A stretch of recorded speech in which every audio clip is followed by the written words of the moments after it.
오늘 사도행전 17장 1절부터 9절, 그리고 이제 읽지는 않았지만은 데살로니가 전서 1장 8절을 중심으로 해서 믿음의 소문이 퍼져 나가는 교회, 따라합니다. 믿음의 소문이 퍼져 나가는 교회. 한 번 더요. 믿음의 소문이 퍼져 나가는 교회. 광고 중에 제일 효과 있는 광고가 바로 입소문입니다. 어떤 제품이 좋다고 소문이 나면은 그 물건은 불티나게 팔려요. 하지만 물건에 결함이 있고 건강에 손해를 끼친다 라는 것이 소문이 나면, 방송이라도 한번 나는 날이면은 사람들은 더 이상 그런 제품을 구매하지 않습니다. 음식점이 맛이 좋고 종업원이 친절하고 주인이 인상이 좋다, 그런 소문이 나면은 위치에 관계없이 사람들로 인해서 문전성시를 이루어요. 반대로 부정적인 소문이 나면은 그 집에는 파리가 날립니다. 요즘은 매스미디어 시대이기 때문에 한 사람이나 한 교회의 소문은 순식간에 그 지역 주변만 번져가는 것이 아니고 전 세계로 번져나가요.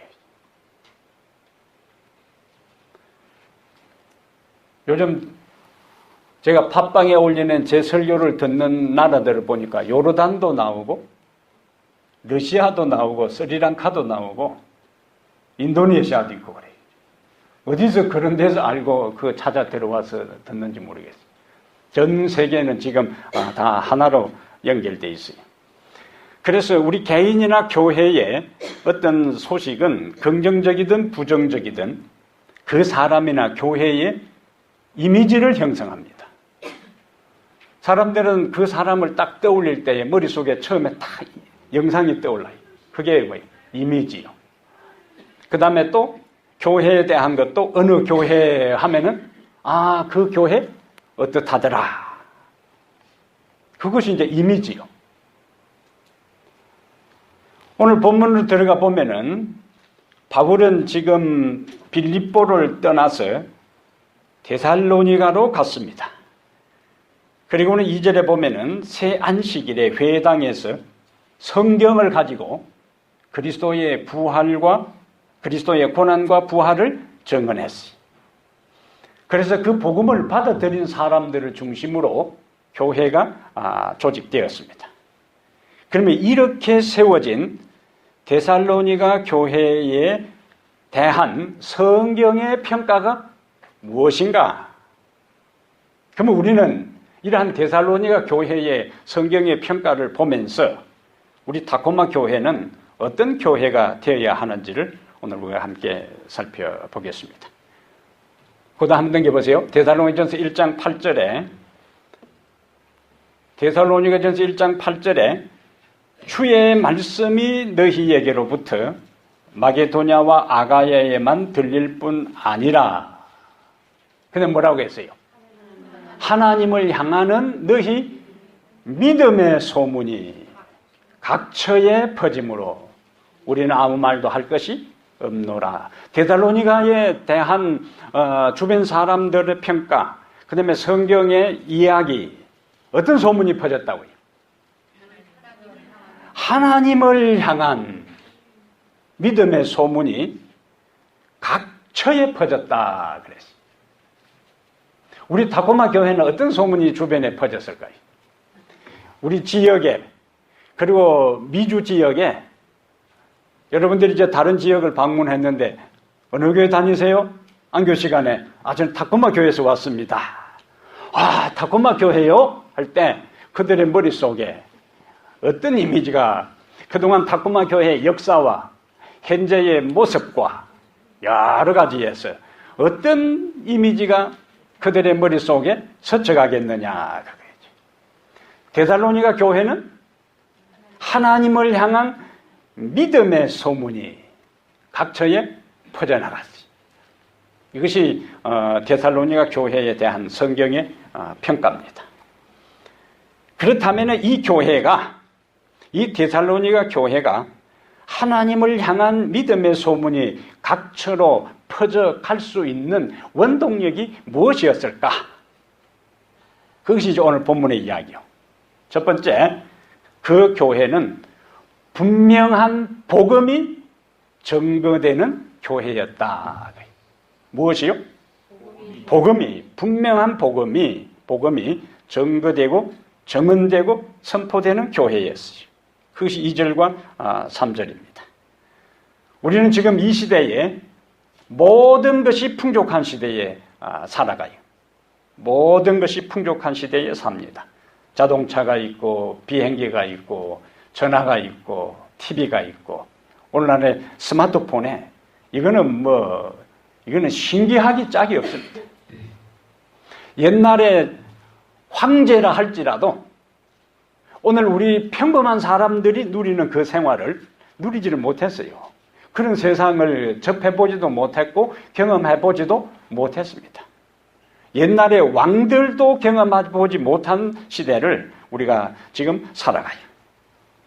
수많은 생활용품들이 백화점이나 가게에 진열되어 있어서 언제든지 필요하면 가서 쇼핑을 해서 그것을 구입할 수 있어요. 모든 것이 편리한 시대입니다. 너무나 편한 세상이에요. 그래서 그런 것에 익숙한 사람들은 내 필요를 채워주고 내가 필요한 것을 공급해주는 편리하고 안락한 교회를 선택해요.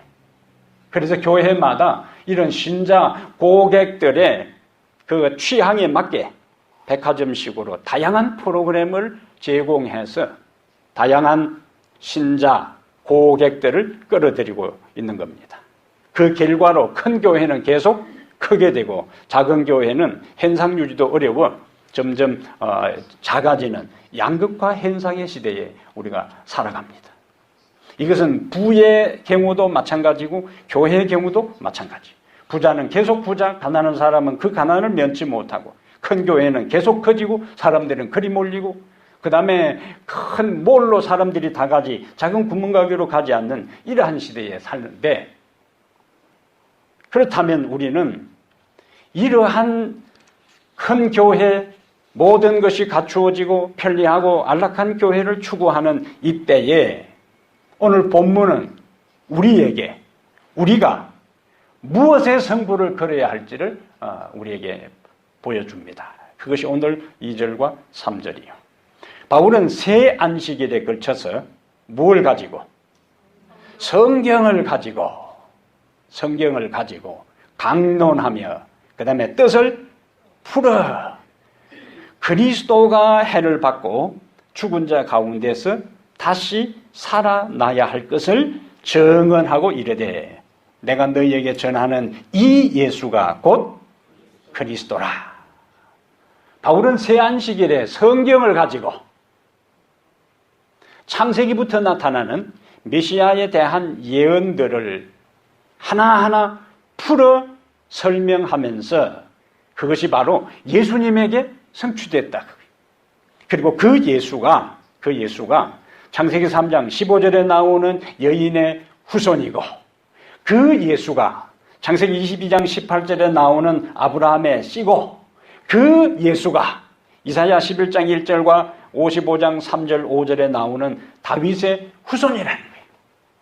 그래서 구약 성경을 통해서 이 예수는 보통 그냥 갑자기 등장한 예수가 아니라 구약 성경 창세기부터 시작해서 말라기까지 반복하여 예언하고 말씀한 그 예수이기 때문에 바로 이 예수가 그리스도라. 3절 마지막에 이 예수가 곧 누구라? 그리스도라. 그렇게 증명을 했어요. 바울은 이러한 복음을 전하는 것을 부끄러워하지 않았다 그랬습니다. 로마서 1장 16절에 내가 복음을 부끄러워하지 아니하노니.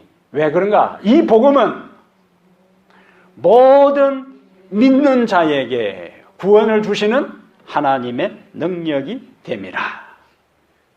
그러니까 다른 사람을 살리는 것, 다른 사람을 회복시키는 것, 다른 사람에게 희망을 주는 것, 다른 사람을 다시 일으키는 것, 다른 사람의 인생에 획기적이고 혁명적이고 본질적인 변화를 일으키는 이 놀라운 사실을 전하는 것에 대해 그는 주저하지 않았어요. 그는 담대하게 이 말씀을 복음을 전했습니다. 믿는 자에게 구원을 주시는 하나님의 능력이 되시는 이 복음의 주체가 누구냐? 예수님이다. 그리고 이 예수를 믿으면 구원을 받는다. 복음의 핵심입니다. 예수가 해답이요. 예수가 모든 인생 문제의 열쇠입니다. 예수가 생명이에요. 예수가 길이요. 이 예수가 우리의 모든 것의 소망입니다. 이것을 바울은 누구에게 전했는가? 데살로니가 사람들에게 전했어요. 사람들은 그것을 받아들였어요. 그 결과 하나님에 대한 믿음의 소문이 각처에 퍼져나가게 된 것입니다. 비록 우리 교회 건물이 웅장하지는 못해도, 비록 우리의 모이는 숫자가 많지는 않아도, 비록 우리의 성도들의 면면이 사회적으로 내세울 것이 없어도 이곳에 복음이 선포되고 선포된 복음으로 말미암아 성도들의 삶의 변화의 역사가 일어난다면, 그리고 하나님을 향한 우리의 믿음이 우리의 가슴 속에 진실되게 자리 잡고 있다면 하나님을 향한 믿음의 소문이 각처로 퍼져나가는 그 진원지가 바로 이 교회가 될 것입니다. 그때에 주님은 이 타코마 교회로 말미암아 수많은 사람들이 이곳에 와서 그들의 인생이 바뀌고 그들의 삶의 방향이 변화되고 그들의 모든 내면의 상처가 치료되고 그들의 삶의 우선순위가 바뀌어지고 살아야 할 이유를 알고 인생의 목적을 새롭게 깨닫게 될 때에 이 교회는 하나님을 향한 믿음으로 말미암아 그 소문이 각처로 번져나가게 되는 그 출발 지점이 될 것입니다. 그래서 우리가 다른 데 가서 우리 지역사회뿐만 아니라 우리가 다른 교회를 방문해서 어느 교회에서 오셨습니까? 타코마 교회에서 왔다고 할 때에 그들 듣는 그 모든 사람들의 마음속에 타코마 교회, 사람들의 삶이 변화되는 교회, 타코마 교회, 은혜가 나타나는 교회, 타코마 교회, 사랑이 넘치는 교회, 타코마 교회, 삶의 방향과 목적을 깨닫는 교회, 타코마 교회, 하나님을 향한 사랑으로 말미암아 성도들 한 사람 한 사람이 인생살이에서 내면의 모든 상처와 아픔이 회복되는 역사가 일어나는 교회라는 사실이 알려지는 그런 소문이 나는 교회가 되기를 바랍니다. 그것이 바로 타코마 교회입니다. 우리의 믿음의 소문이 시애틀 지역뿐만 아니라 미주 지역을 넘어서 전 세계로 타코마 교회 하나님의 은혜와 역사와 그것이 바로 예수 그리스도의 복음을 통하여 일어나는 기적이 상식이 되는 그런 역사의 현장이 되기를 바랍니다. 그리고 여러분 한 사람 한 사람은 바로 그 기적을 상식으로 날마다 나의 삶의 현장에서 경험하는 그 주인공들이 되기를 축복합니다. 바울이 이러한 복음을 전했을 때에 데살로니가 사람들은 어떻게 반응했는가? 4절이 17장 4절에 바울이 성경을 가지고 구약 성경의 매장에 걸쳐 있는 메시아에 대한 예언이 예수 그리스도에게 성취되었기 때문에 그 예수가 바로 하나님께서 보내신 그리스도 메시아라고 증언할 때 사람들의 반응이 있어요. 4절에 보니까 그 중에 어떤 사람 곧 경건한 헬라인의 큰 무리와 적지 않은 기부인도 권함을 받고 바울과 실라를 따랐다 그랬습니다. 그들은 복음을 받아들였어요. 바울의 강론에 그들의 마음을 열고 수긍했어요. 그리스도의 고난과 죽음과 부활을 이야기했을 때에 그것을 그들의 가슴으로 받아들인 겁니다. 그것이 4절의 이야기. 어떻게 그러면 그런 결과가 나타났을까? 어떻게 그 이방인들이 예수에 대한 이야기를 한 번도 들어보지 아니한 사람들이 어떻게 그 바울의 이야기를 듣고 경건한 헬라인의 큰 무리와 적지 않은 기부인들이 군함을 받고 바울과 실라를 따르게 되었을까?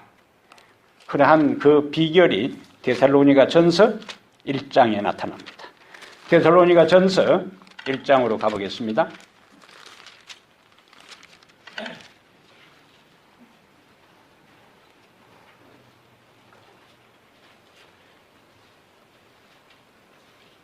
바울은 사도행전 17장에서 조직된 그 교회 성도들에게 나중에 편지를 보냅니다.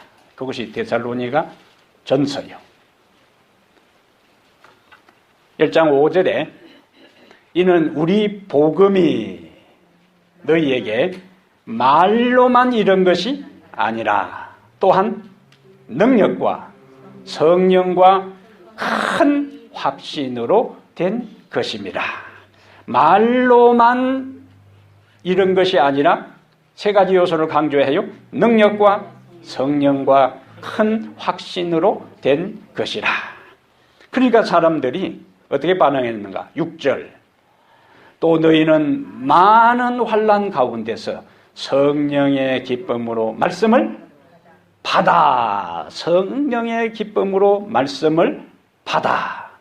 그들은 환난 가운데 있었어요. 그들은 평안하고 평탄한 가운데 있었던 것이 아니고 환난 가운데 있었음에도 불구하고 그들은 성령의 기쁨으로 말씀을 받았다.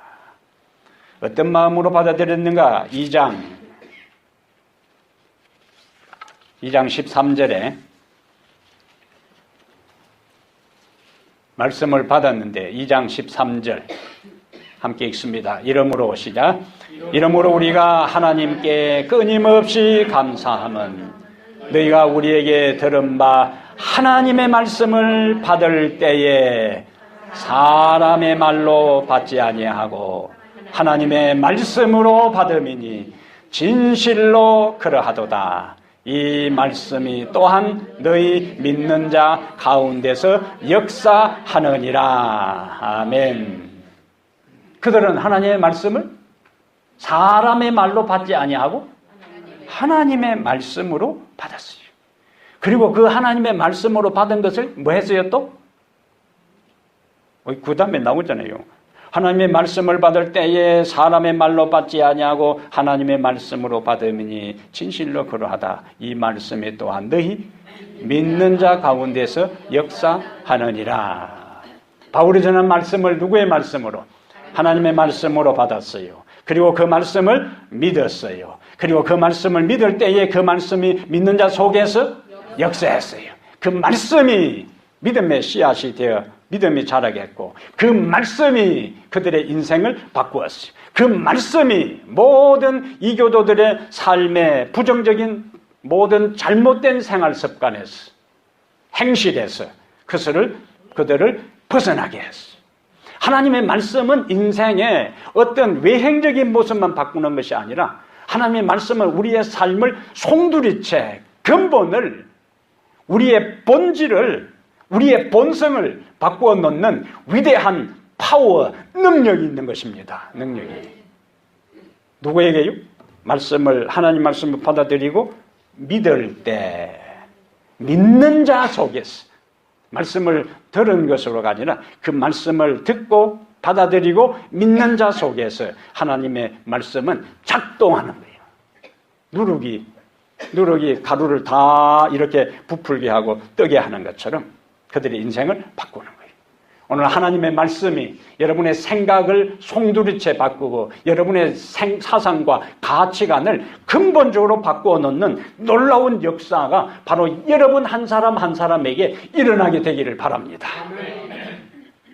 교회정은 1권 415페이지에 하나님의 진리는 받아들이는 자를 고상하게 해주며 취미를 세련되게 하고 판단을 거룩하게 하고 하나님의 나라에 있는 순결하고 거룩한 천사들과 친구가 되게 해 줄 것이다.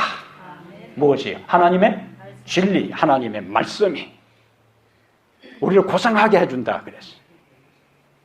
우리를 고상하게 해주고 치밀을 세련되게 해주고 판단을 거룩하게 해주고 하나님의 나라에 있는 순결하고 고상한 천사들과 친구가 되게 해준다. 우리 전한 말씀의 능력이 그렇게 만들었어요. 오늘 기억절 말씀이 고린도전서 2장 4절 5절에 내 말과 내 전도함이 설득력 있는 지혜의 말로 하지 아니하고 다만 성령의 나타나심과 능력으로 하여 너희 믿음이 사람의 지혜에 있지 아니하고 다만 하나님의 능력에 있게 하려 하느노라.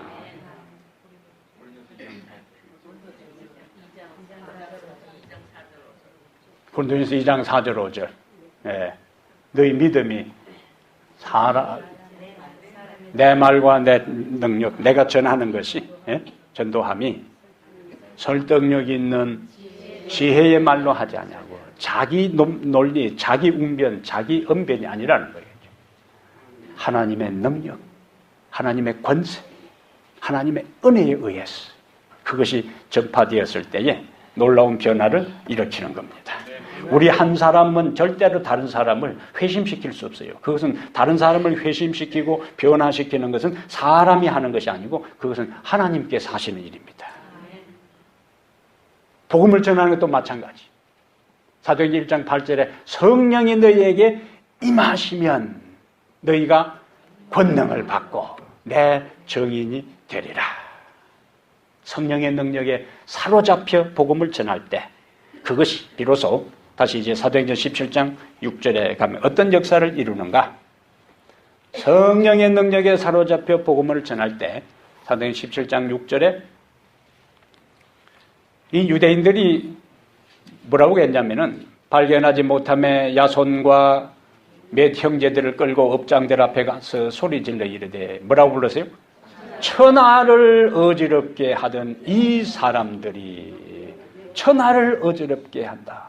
영어 성경에는 천하를 뒤집어 놓았다고 해요. 발칵 뒤집어 놓은 거예요.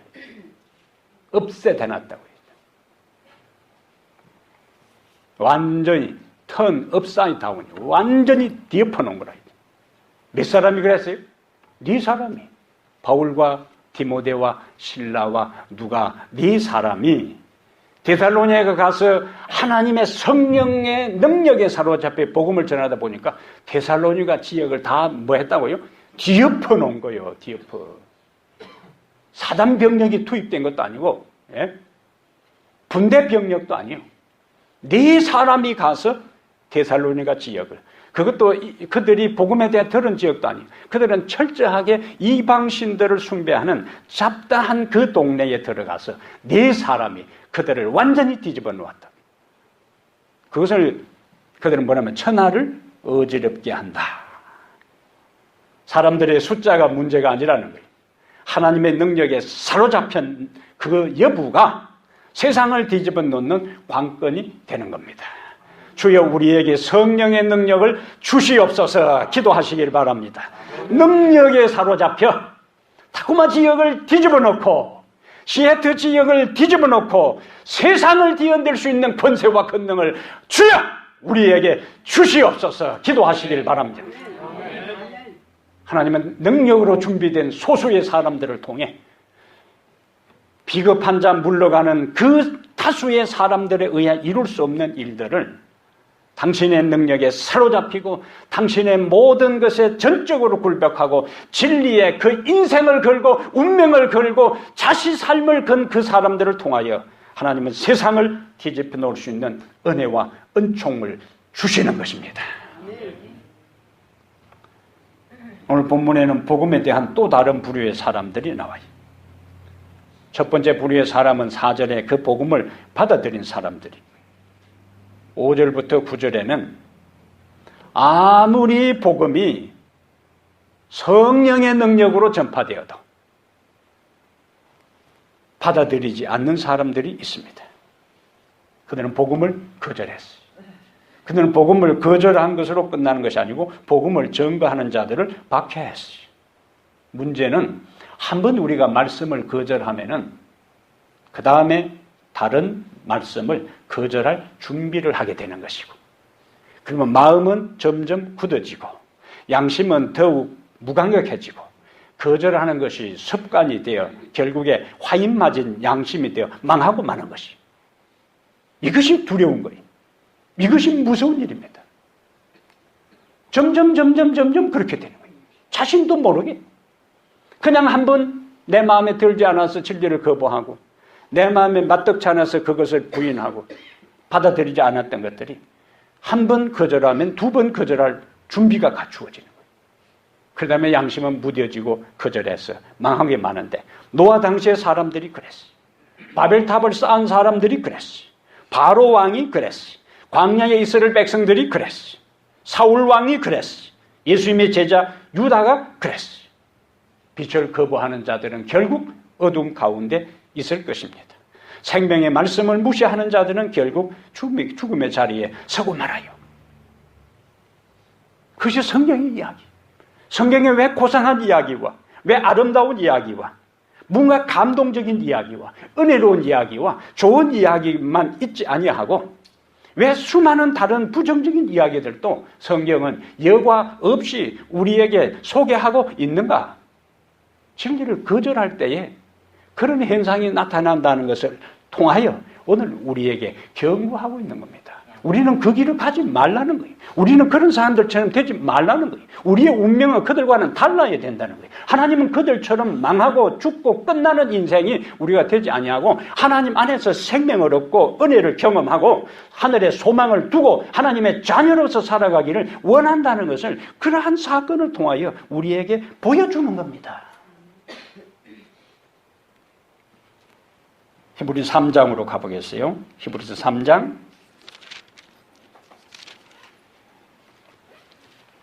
히브리서 어디요? 히브리 3장 우선 7절 8절 보겠습니다.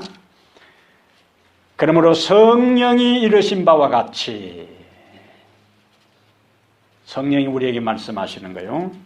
오늘 너희가 그의 음성을 듣거든 광야에서 시험하던 날에 거역하던 것 같이 너희 마음을 완고하게 하지 말라. 12절. 형제들아 너희는 삼가 혹 너희 중에 누가 믿지 아니하는 악한 마음을 품고 살아계신 하나님에게서 떨어질까 조심할 것이요. 13절 읽습니다. 오직 오늘이라 일컫는 동안에 매일 피차 권면하여 너희 중에 누구든지 죄의 유혹으로 완고하게 되지 않도록 하라. 15절 성경에 일렀으되 오늘 너희가 그의 음성을 듣거든 경노하시게 하던 것 같이 너희의 마음을 완고하게 하지 말라. 아멘. 우리의 마음은 갑자기 완고해지지 않습니다. 우리의 마음이 갑자기 단순간에 단 한 번 진리를 거부해서 강팍하게 되지 않아요. 한 번 거절함으로 우리의 마음이 완고해지는 거예요.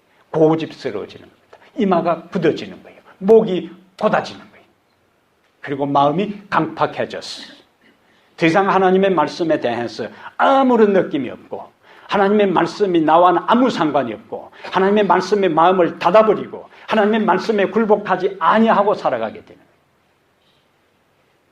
하나님께서 오늘 말씀하시는 것에 오늘 굴복하시길 바랍니다. 하나님께서 오늘 말씀하실 때에 오늘 그 말씀을 받아들이시길 바랍니다. 하나님께서 오늘 우리에게 말씀하실 때에 그 진리 앞에 전적으로 우리의 삶을 맡기시기를 바랍니다. 그것이 사는 길이에요. 그것이 하나님의 말씀이 우리 속에 역사하는 지름길이 되는 것입니다. 오늘이요. 내일이 아니에요. 먼 훗날 그 언젠가 차차로 후제 나중이 아니에요. 바로 지금 오늘 여기 있어.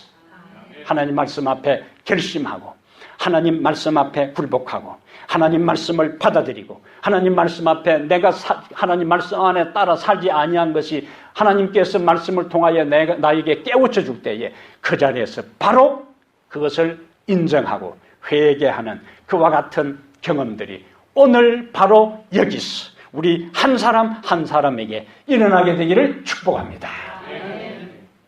믿으면 안 되는 거예요. 사단은 하지 말라고 우리에게 하지 않아요. 사단은 우리에게 그것은 거짓말이라고 하지 않습니다. 사단은 하나님이 없다고 말하지도 않아요. 사단은 성경이 거짓말이라고 가르치지 않아요. 하나님은 살아계신다고 이야기해요. 성경은 하나님의 말씀이라고 이야기합니다. 순종은 복을 받는다고 이야기해요. 그러나 그 순종을 오늘 하지 말고 차차로 해도 늦지 않는다고 하는 것이 사단의 전술입니다. 사단의 계략입니다. 사단의 전법입니다. 하나님은 오늘 바로 여기서 그래서 여기 오늘이라 오늘 계속 이야기하죠. 오늘 여러분의 마음이 새롭게 하나님 앞에 재헌신되기를 축복합니다.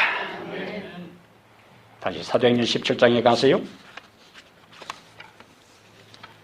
우리에게 예수는 누구인가? 사도행전 17장 7절에 우리에게 예수는 누구인가? 야손이 그들을 맞아 들였도다. 이 사람들이 다 가이사의 명을 거역하여 말하되 다른 임금 왕 곧 예수라. 우리에게 예수는 누구인가? 예수는 우리의 왕입니다. 예수는 우리의 왕이에요. 계시록 17장 14절과 19장 16절에 예수님은 만주의 주 만왕의 왕이라. 예수님이 우리의 왕이라면 왕과 신하, 신민들 사이에 이루어지는 역할, 관계는 충성의 관계입니다. 충성의 관계. 예수님이 우리의 왕이라면 우리는 그 왕에게 충성해야 돼. 군인들만 충성 그렇게 하는 것이 아니고, 예? 우리는 언제나 예수님에게 뭐요? 충성 이렇게. 예수님에게 항상 충성. 그래서 마태복음 25장 21절에 작은 일에 충성하라. 고린도전서 4장 2절에 맡은 일에 충성하라. 계시록 2장 10절에 끝까지 죽도록 충성하라. 충성. 반복하여 뭘 강조해요? 충성. 왜? 예수님이 우리의 왕이기 때문에. 그런데 하나님은 우리가 끝까지 당신의 아들에게 당신에게 충성할 때에 우리의 충성을 기억하시고 갚아주시는 분입니다. 저는 최근에 성경을 다시 읽으면서요. 사무엘하 잠깐 가보겠어요. 사무엘하. 어디에요? 네, 기도 한번 잘 들으셔야 돼요. 사무엘하 23장.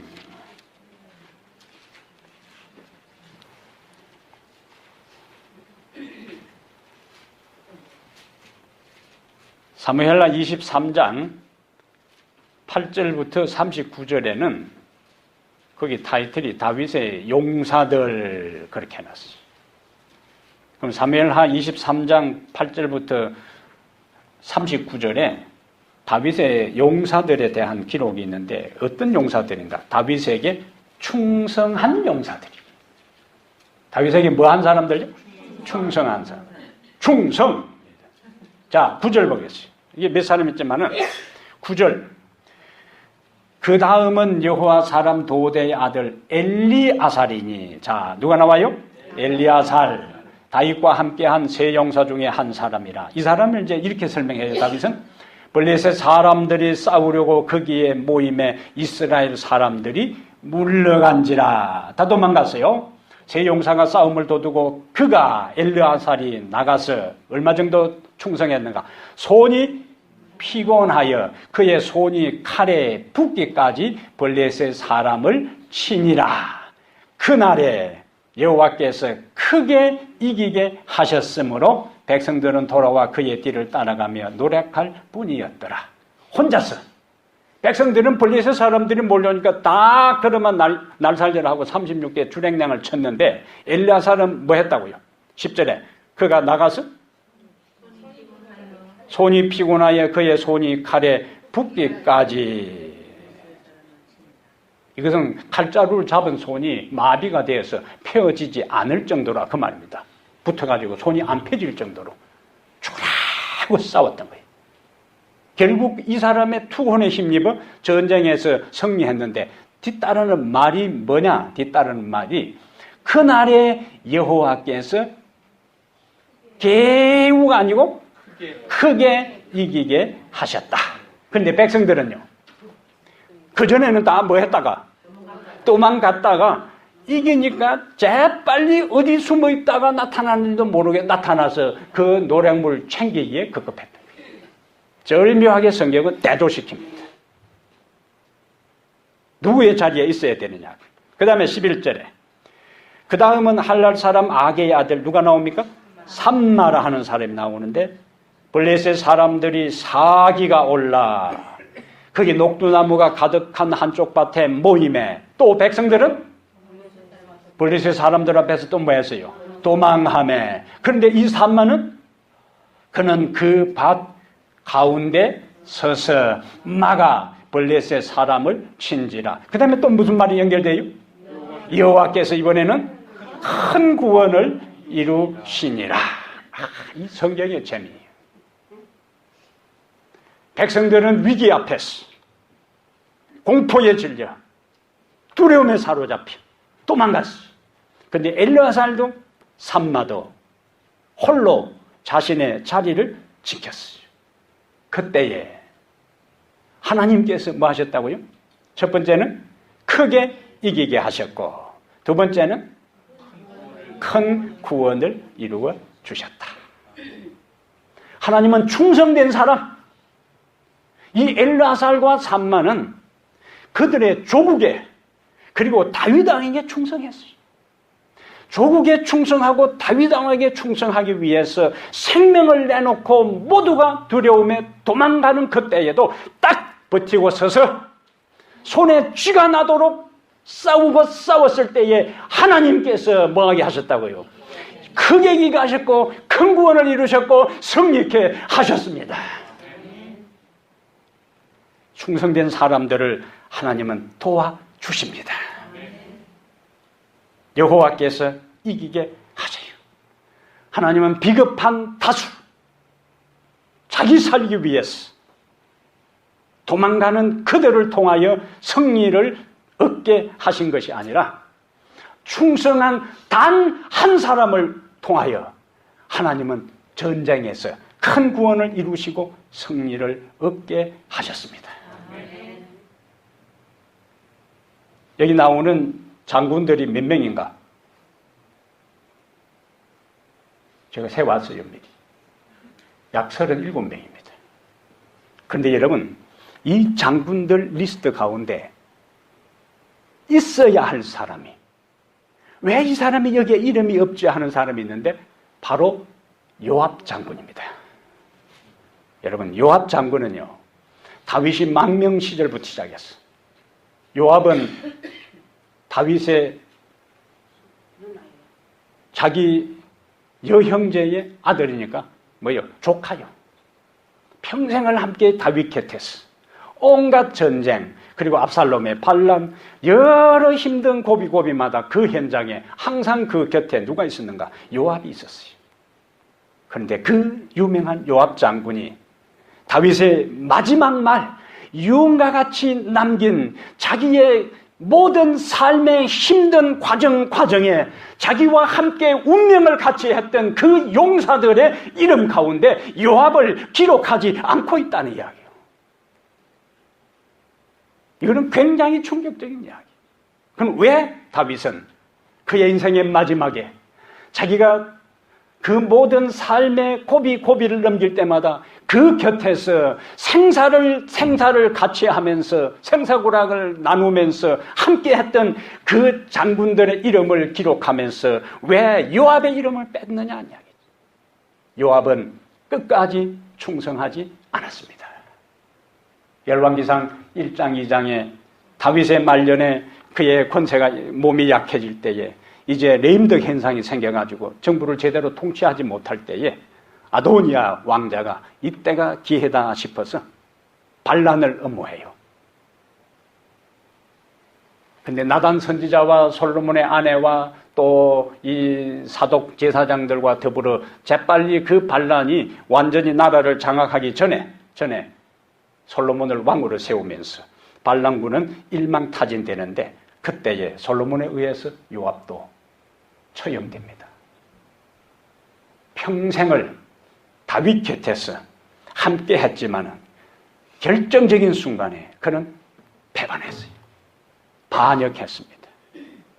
다윗은 그의 생애의 말년에 그 요압 장군의 이름을 기록할 수가 없었어요. 하나님은 우리에게 끝까지 충성하라 그렇게 이야기합니다. 마지막이 중요합니다, 여러분. 예? 마지막이 중요해야 돼요. 우리의 충성은 끝까지 가야 합니다. 내가 이전에 조금 열심을 내고 어떻게 한 그것이 중요한 게 아니에요. 우리는 마지막까지 우리의 충성의 길을 끝까지 걸어가야 합니다. 우리와 같은 작은 교회에서 신앙생활을 하는 데는 여러 가지 불편한 점이 있을 수 있습니다. 직원들 한 사람이 동시에 여러 가지 일을 맡아 교회를 섬기고 봉사하는 것이 힘들 수도 있습니다. 우리와 함께 했던 사람들이 이런저런 이유로 우리 곁을 떠날 때에 힘이 빠질 수도 있습니다. 여러분, 엘르아사를 기억하시길 바랍니다. 여러분, 삼마 장군을 기억하시기를 바랍니다.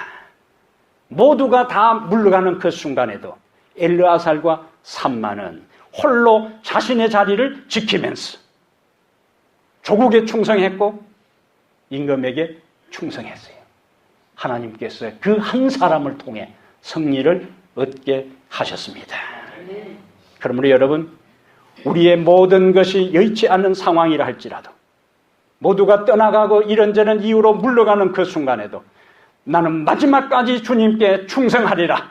마지막 순간까지 이 교회에 섬기고 믿음의 자리에서 주 예수께 충성하리라는 그 마음을 가진 소수의 사람을 통해서 하나님은 큰 구원을 이룰 것이고 큰 승리를 이루실 것을 확신하게 되기를 바랍니다.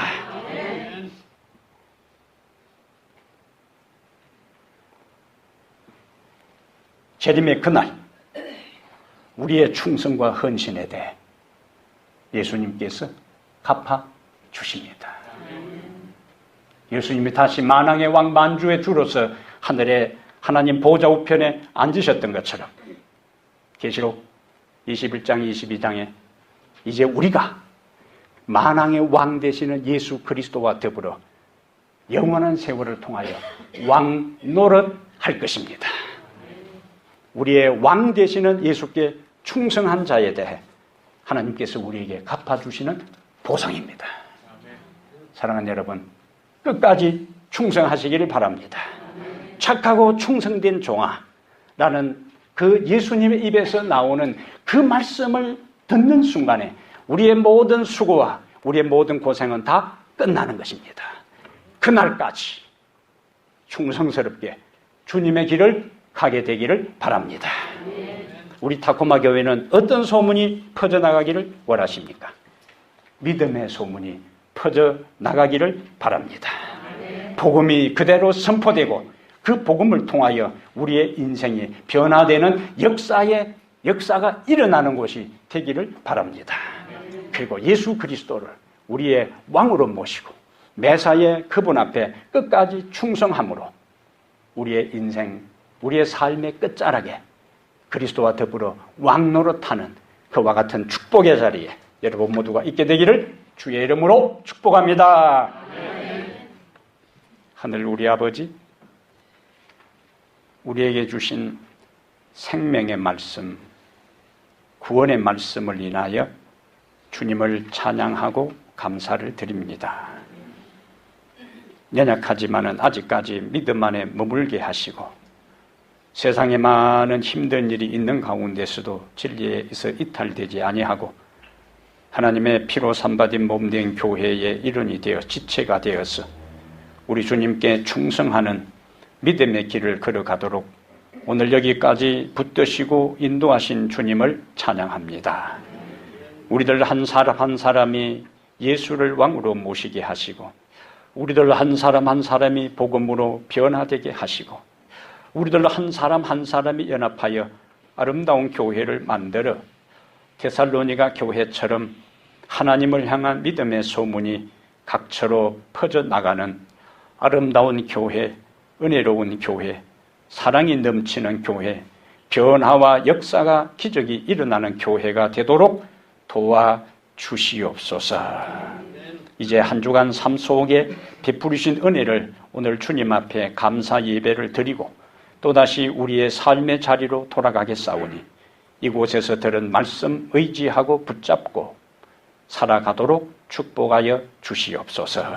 우리 주 예수님 이름으로 기도합니다. 아멘.